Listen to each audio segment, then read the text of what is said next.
सभी भक्तों को राधे राधे। आज मैं आप लोगों के बीच में शिवरात्रि व्रत कथा क्या विधान है, किस प्रकार से रखा जाता है और क्या इनकी महिमा है, इसके बारे में चर्चा करेंगे और शिवरात्रि व्रत कथा भी आपको श्रवण कराएंगे। सबसे पहले हम जानते हैं शिवरात्रि व्रत कथा की क्या महिमा है।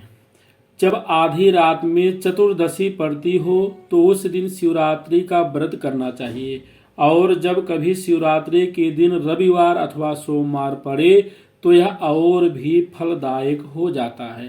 कहते इसका व्रत विधान क्या है वो बताते हैं। त्रयोदशी के दिन एक समय आहार ग्रहण करके चतुर्दशी के दिन व्रत करना चाहिए। उस दिन संध्या समय या रात्रि में काले तिलों से स्नान करना चाहिए। शिव जी के निमित्त मदार, कनेर, मौलश्री और बिलपत्र अर्पण करना चाहिए। बेलपत्र की महिमा बहुत अधिक मानी गई है। बेलपत्र चढ़ाते समय सभी उल्टा करके चढ़ाना चाहिए। शिवरात्रि का पर्व शिशिर ऋतु अर्थात फाल्गुन मास में मनाया जाता है। कृष्ण पक्ष में चंद्रमा की कलाएं क्षीण हो जाती हैं और अंधकार का साम्राज्य छा जाता है। उस अंधकार के निवारण के लिए शिव जी के संहारकारी रूप की पूजा करनी चाहिए, अर्थात मानव के मोहग्रस्त होकर अंधकार में पड़ जाने पर प्रकाश के अवलोकनार्थ शिव जी की आराधना करनी चाहिए, क्योंकि शिव जी का रूप कल्याणकारी और रुद्र रूप संहारकारी होता है। पूजन में क्या विशेषता है। भगवान शिव जी के पूजन में प्रायः भयंकर वस्तुएं ही गृहीत होती, जैसे भांग, धतूरा, मदार, अक, आभूषण रूप में रुद्राक्ष की मालाएं आदि अर्पण करना चाहिए।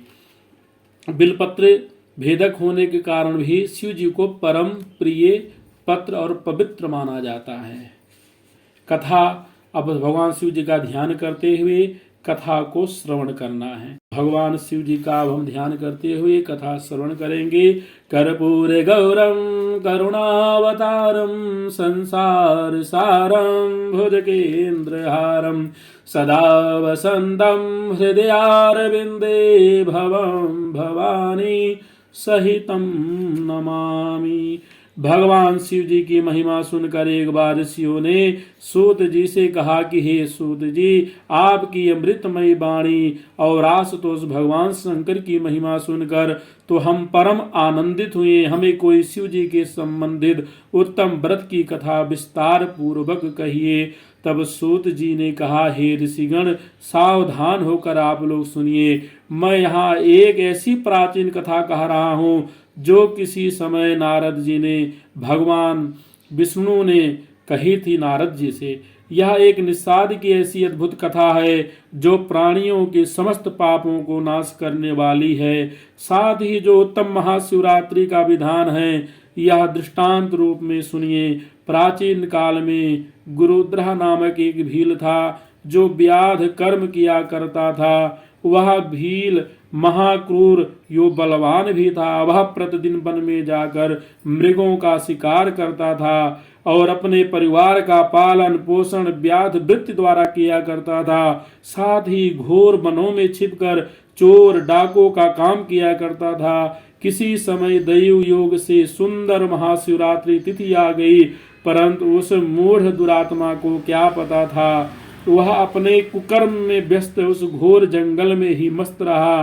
तब उसी शिवरात्रि वाले दिन उसकी माता पिता एवं स्त्री ने भूख से तड़पते हुए उससे कहा, अरे बंजर, हमें भोजन दो, आज तो घर में कुछ भी आहार नहीं है। बार बार इस प्रकार प्रार्थना करने पर वह व्याध धनुष बाण लेकर शीघ्र ही वन में मृगाद पशु पक्षियों के शिकार के लिए निकल पड़ा। चारों ओर वन में घूमने पर भी उसे दुर्भाग्यवश कोई शिकार हाथ न लगा। इसी प्रतीक्षा में संध्या हो चली। अब सूर्यास्त होने लगा। तब वह बड़ा दुखी और चिंतित हो गया। वह मन में सोचने लगा, हाय, आज मुझे कुछ भी शिकार न मिला। अब कहाँ जाऊं, क्या करूं, कुछ ना कुछ मुझे साथ में शिकार लेकर ही जाना चाहिए, नहीं तो मेरा जीना व्यर्थ है। ऐसा सोच विचार कर वह व्याध एक जलाशय के तट पर गया और वहीं बैठ गया। वह अपने मन में सोचने लगा, अहो जल पीने के लिए यहाँ न कोई जीव जंतु आएगा ही।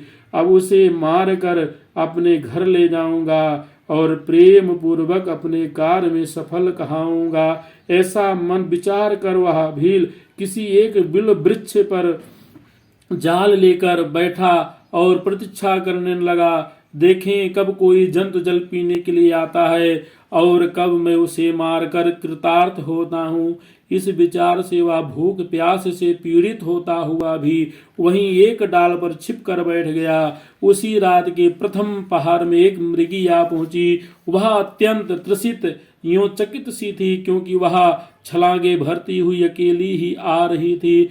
विष्णु जी कहते हैं कि हे नारद, उसे आता देख वह व्याध बड़ा प्रसन्न हुआ, अतः उसे मारने के लिए उसने अपने धनुष पर तीर चढ़ाया। जब उसे वह मारना ही चाहता था कि इस बीच संयोग बस उसके पात्र का जल तथा कुछ बिलपत्र नीचे को आ गिरे, जहां उस पेड़ के नीचे एक शिवलिंग पड़ा था। इस प्रकार अनजाने में ही शिवरात्रि के प्रथम याम की पूजा दैवयश स्वयं हो गई, अर्थात उस पातक की व्याघ्र द्वारा भी शिवलिंगार्चन जल यूं बिल दल के साथ हो गया। उस पूजा के प्रताप से उस पापी के सभी पाप उसी समय नष्ट हो गए। उस समय जल के गिरने यो पत्तियों के खड़खड़ाने की आवाज सुनकर वह हिरणी भय से चकित हो गई और व्याध को पेड़ पर देखकर घबरा सी गई और उससे पूछने लगी, हे व्याध, तुम यहाँ क्या करना चाहते हो? सो मुझसे सही सही कहो। तब हिरणी की बात सुनकर व्याध कहने लगा, मेरा परिवार भूख से तड़प रहा है, इसलिए तुझे मारकर उन्हें संतुष्ट करूंगा। ऐसे कठोर वचन सुनकर तथा भयंकर व्याध को देखकर मृगी सोचने लगी, हाय अब मैं क्या करूं, कहाँ जाऊं? अब प्राण बचने का कोई उपाय करना चाहिए। ऐसा सोच विचार कर मृगी वहां उस व्याध से कहने लगी, हे व्याध, यदि मेरे इस शरीर के मांस से तुझे सुख प्राप्त हो तो इससे बढ़कर महान पुण्य और क्या होगा। मैं निस्संदेह धन हूँ जो किसी के उपकार का साधन बनूंगी, क्योंकि इस संसार में परोपकार से बढ़कर कोई दूसरा धर्म नहीं है। देखो, उपकार करने वाले कृत्य का जो पुण्य कहा गया है, उस पुण्य का फल वर्णन कोई सैकड़ों वर्ष में भी करने में समर्थ नहीं हो सकता। तथापि हे बंचर, मेरी एक प्रार्थना सुन लो।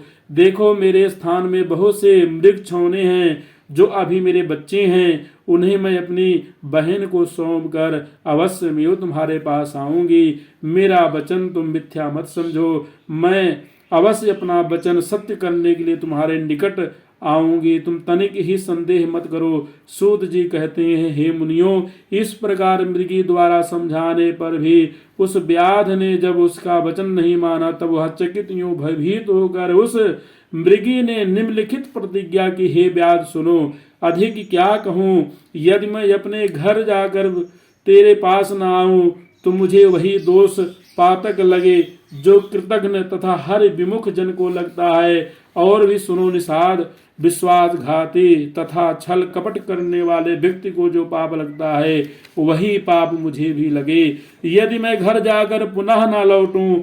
इस प्रकार अनेक प्रकार के शपथ द्वारा मृगी ने जब व्याध को विश्वास दिलाया, तब व्याध ने विश्वस्त होकर कहा, अच्छा अब तुम जाओ। व्याध के वचन से प्रसन्न हुई हिरणी जल पीकर अपने स्थान को चली गई। तब तक उस व्याध का प्रथम याम प्रथम पहर बिना अन्न जल यूं निद्रा से ही बीत गया। इसी बीच उस हिरणी की बहन दूसरी मृगी भी जल पीने के लिए वहीं आ पहुंची। उसे देखकर भील ने भी पूर्ववत उसके ऊपर बाण छोड़ना चाहा, तब पुनः उसके पात्र से जलधारा तथा कुछ बिलपत्र उस शिवलिंग पर आ गिरा। उस समय पुनः प्रसंगवश दैवात महाप्रभु शंकर की पूजा हो गई। यह द्वितीय पहर की शिव पूजा व्याध को सुख देने वाले सिद्ध हुई। यह देख कर वह मृगी उस व्याध से बोली, हे बनचर, यह तुम क्या कर रहे हो? व्याध ने पर्ववत उससे जो कुछ कहा उसे सुनकर वह नवागत मृगी बोली, हे व्याध सुनो, मैं धन्य हूँ, मेरा यह देह धारण करना सफल है। क्योंकि मेरे इस अनित यो अधम शरीर से एक महान उपकार कृत होगा, किंतु मेरे छोटे छोटे छौने जो जो घर पर हैं उन्हें मैं अपने गृह स्वामी को अर्पित करके पुनः अवश्य लौट आऊंगी, यह सही जानो, मुझे अब जाने दो। यह सुनकर व्याध ने कहा, मैं तुम्हारी बात नहीं मानता, तुम्हें अवश्य मारूंगा। व्याध की बात सुनकर हिरणी ने शपथ पूर्वक पुनः कहा, हे व्याध सुनो, मैं सत्य वचन कहती हूँ, यदि न आ सकी तो वचन तोड़ने का प्रायश्चित मुझे लगेगा, उससे मेरा पुण्य नष्ट होगा। हे व्याध, जो विष्णु भक्त होकर शिव की निंदा करता है उसे जो पाप लगता हो वही मुझे लगे। यदि मैं पुनः न लौटी तो मानो माता पिता की श्राद्ध तिथि को पाकर श्राद्ध नहीं करते, उनको जो पातक लगता है वही मुझे भी लगे, अथवा वचनबद्ध होकर जो पछता कर वही काम करता है, तज्जन्य जो पाप होता है वही मुझे भी लगे, यदि मैं कहकर भी पुनः न लौटूं। सूत जी कहने लगे, हे मुनियों, मृगी की ऐसी बातें सुनकर व्याध ने उसे भी जाने की अनुमति दे दी। उसने कहा, अच्छा तुम जाओ। तब वह मृगी भी जल पीकर प्रसन्न होती हुई अपने स्थान को चली गई। जब तक रात्रि का दूसरा पहर भी बिना जल के तथा सोए हुए बिना व्यतीत हो गया। इसी बीच अब तृतीया पहर बीतने लगा और मृगी के आने में देर होने लगी। तब वह व्याध चकित होकर उसकी खोज में तत्पर हो गया। इसी बीच में उस व्याध की दृष्टि जल पीने के लिए आते हुए एक मृग पर पड़ी। तब निषाद उस हृष्ट पुष्ट मृग को देखकर अत्यंत प्रसन्न हो गया, अतः उसने धनुष पर बाण चढ़ाकर झट उसे मारना चाहा। उसी समय ऐसा करते ही दैव योग से पुनः कुछ जल यो बिलपत्र उस शिवलिंग पर गिरे, जिससे तृतीया पहर की पूजा सौभाग्यवश हो गई। तब भूत भावन शिव जी अहेतु की कृपा थी। वहां पर उस शब्द को सुनकर मृग ने कहा, रे यह तुम क्या कर रहे हो? तब उस व्याध ने कहा, अपने परिवार के लिए तुम्हें मारना चाहता हूँ। सूर्य जी ने कहा, हे मुनियों, व्याध की बातें सुनकर वह प्यासा मृग चिंतित होकर उस व्याध से इस प्रकार कहने लगा, हो मैं आज धन्य हूँ जो मेरा यह पुष्ट शरीर संसार की तृप्ति के लिए होगा, क्योंकि जिसका शरीर परोपकार में न लगा उसका सारा जीवन व्यर्थ ही हो गया। जो सामर्थ्य पाकर भी दूसरों का उपकार नहीं करता उसका सामर्थ्य व्यर्थ है, वह परलोक में अवश्य नरकगामी होता है। इसलिए हे व्याध, इस समय मुझे छोड़ दो, मैं अपने उन छोटे बच्चों को उनकी माता के हाथ सौंप कर तथा उन्हें धैर्य देकर पुनः शीघ्र ही लौटूंगा, इसमें तनिक भी संदेह न करो। उस मृग से निष्कपट भाव से ऐसे कहने पर वह व्याध अपने मन में अत्यंत चकित होकर तत्काल पवित्र मन वाला हो गया और उसके सभी पातक नष्ट हो गए। तब वह पुनः मृग से इस प्रकार कहने लगा, इससे पूर्व भी जो मृग आए वह सभी तुम्हारे ही समान मुंह से कहकर अभी तक पुनः लौटे नहीं। यह कितनी भारी प्रवंचना है। उन्हीं वचनों की भात तुम भी इस संकट काल में पिंड छुड़ाने के लिए झूठ बोलकर चले जाओगे। हे मृग, तुम ही बताओ मेरी आजीविका कैसे चलेगी, क्योंकि मेरे कुटुंबी भी भूख प्यास से घर पर तड़पते होंगे, तब मैं कैसे विश्वास करूं। यह सुनकर मृग ने कहा, हे बंचर सुनो, मैं सत्य कहता हूँ, मिथ्यावादी नहीं हूँ। देखो हे व्याध, ये समस्त ब्रह्मांड सत्य के बल पर ही टिके हैं, क्योंकि इस संसार में जिसकी वाणी मिथ्या होती है उसके सभी पुण्य तत्काल क्षीण हो जाते हैं। तो भी हे भील, तुम मेरी सत्य प्रतिज्ञा निश्चय ही सुन लो। देखो, जिसके मुख से शिव शब्द ना निकले या सामर्थ्य होते हुए भी परोपकार न करे, पर्व के दिन श्रीफल तोड़ने तथा अभक्ष्य भक्षण करने में जो पाप होता है वह मुझे लगे। हे निषाद, जो शिव जी का पूजन नहीं करते, जो बिना भस्म त्रिपुंड लगाए ही अन्नाहार करते हैं, ऐसे पापियों का दोष मुझे लगे, यदि मैं जाकर पुनः ना लौटूं। सूर्य जी कहते हैं, हे मुनियों, मृग की सत्य वाणी सुनकर व्याध ने उससे भी कहा, अच्छा जाओ, पर शीघ्र ही लौट आओ। यह सुनकर मृग ने वहां जल पिया और चल दिया। मृग ने जाकर व्याध का वचन सबसे कहा सुनाया। तब सुन सभी मृगों ने आपस में विचार करके एक मत होकर संगठित रूप से अपने स्थान पर ही प्रतिज्ञा कर ली कि सत्य से बढ़कर संसार में कुछ नहीं है। अतः हम लोगों को सत्यपाश से नियंत्रित होकर निश्चय ही वहां जाना चाहिए। तब वह सभी मृग अपने बालकों को वहीं धैर्य प्रदान करके व्याध के पास चलने को तैयार हो गए।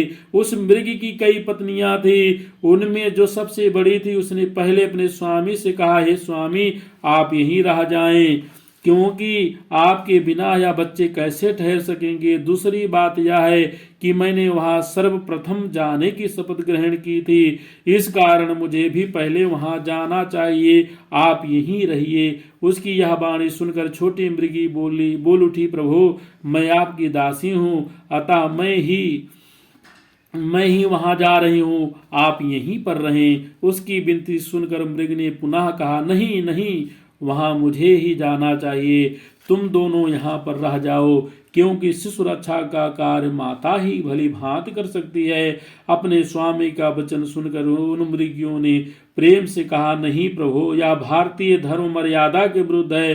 पत्नी के रहते पति पहले मरे, क्योंकि बिना पति के स्त्रियों के वैधव्य जीवन को धिक्कार है। हम सभी चलेंगे। ऐसा विचार विमर्श करके वे मृगी तथा मृग अपने बच्चे को धैर्य देकर तथा उन्हें अपने सहवासी किसी अन्य पशु को सौंपकर सभी वहां शीघ्र चले गए। वहां वह निषाद था। उनके चले जाने पर हिरनी के बच्चे भी उनके खुर चिन्हों के अनुसार उछलते कूदते वहां तक आ पहुंचे, क्योंकि उन मृग छौनों ने अपने मन में ठीक ही सोच लिया था कि उनकी जैसी गति होगी वैसी हम लोगों की होगी। उन मृग झुंडों को देखकर व्याध बड़ा प्रसन्न हुआ।